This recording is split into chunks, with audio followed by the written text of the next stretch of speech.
కథనం ప్రకారం ద్వాపరయుగంలో భూలోకంలో అవతరించిన శ్రీకృష్ణుడు పాండవులకు మార్గదర్శి, ద్రౌపదికైతే రక్షకుడు, బంధువు, అంతకన్నా ముఖ్యంగా చెల్లెలికి అన్నయ్యగా ఉన్నత బంధంతో కూడిందే వారి అనుబంధం. పూర్వం శ్రీకృష్ణుడు శిశుపాలని వధ చేయబోతున్న సందర్భంలో ఒక చిన్న ఘట్టం జరుగుతుంది. శిశుపాలుడు శ్రీకృష్ణుని నిరంతరం అపహాస్యం చేస్తూ దూషణల మీద దూషణలు చేస్తూ ఉండేవాడు. సభా మధ్యలో ఆయన శత దుశ్చర్యలకు ఉపసంహారంగా కృష్ణుడు చివరకు తన చక్రాన్ని ప్రయోగిస్తాడు. శుద్ధ సుదర్శన చక్రం వేగంగా తిరుగుతూ కృష్ణుడు శిశుపాలుని శిరచ్ఛేదనం చేస్తాడు. ఆ చక్రం తిరిగి తన వద్దకు రాగానే చక్రం చేతిలోకి దిగుతూ శ్రీకృష్ణుని వేలికి చిన్న గాయమవుతుంది. ఆ గాయం నుంచి రక్తం ధారగా ప్రవహిస్తుంది. అందరూ సభలో ఆశ్చర్యంగా చూస్తూ ఉంటారు తప్ప ఎవ్వరూ ముందుకు రారు. అయితే ఆ క్షణంలో ఒక్క ద్రౌపది గమనిస్తుంది.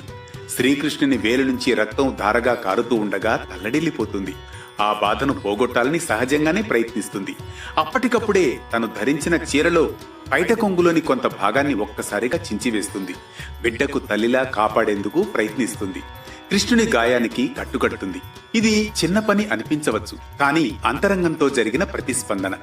ఏమీ చెప్పలేదు ద్రౌపది, కానీ ఆమె ప్రేమ, ఆప్యాయత, ఆందోళన అన్నీ ఆ చేతి కదలికలలో వెల్లడవుతాయి.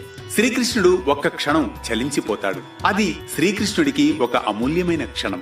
ఆమె చేసిన చిన్నపాటి సాయం అతనికి ఒక రుణమవుతుంది.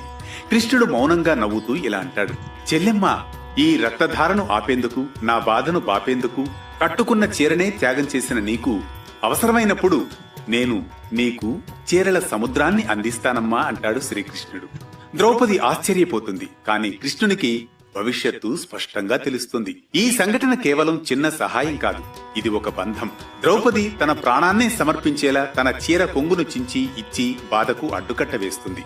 శ్రీకృష్ణుడు ఆ సహాయాన్ని రుణంగా పరిగణించాడు. ఎందుకంటే ఒక్క తృణం కూడా మనసుతో ఇచ్చినప్పుడు అది మూలధనమవుతుంది. దేవుడికైనా అదే వర్తిస్తుంది. ద్రౌపది వస్త్రాపహరణ సమయంలో ఆమె శ్రీకృష్ణుని శరణు కోరుతుంది. శ్రీకృష్ణ, కేశవ, మాధవ, నా గౌరవాన్ని రక్షించు, నా మానాన్ని రక్షించు అంటూ వేడుకుంటుంది. ఆ సమయంలో శ్రీకృష్ణుడు దూరంలో ఉన్న ఆమె ప్రార్థనకు స్పందిస్తాడు. ఆమె ధరించిన చీరలను దుశ్శాసనుడు ఎంత లాగినా చీరలు అవిచ్ఛిన్నంగా వస్తూనే ఉండేలా అనుగ్రహిస్తాడు శ్రీకృష్ణుడు.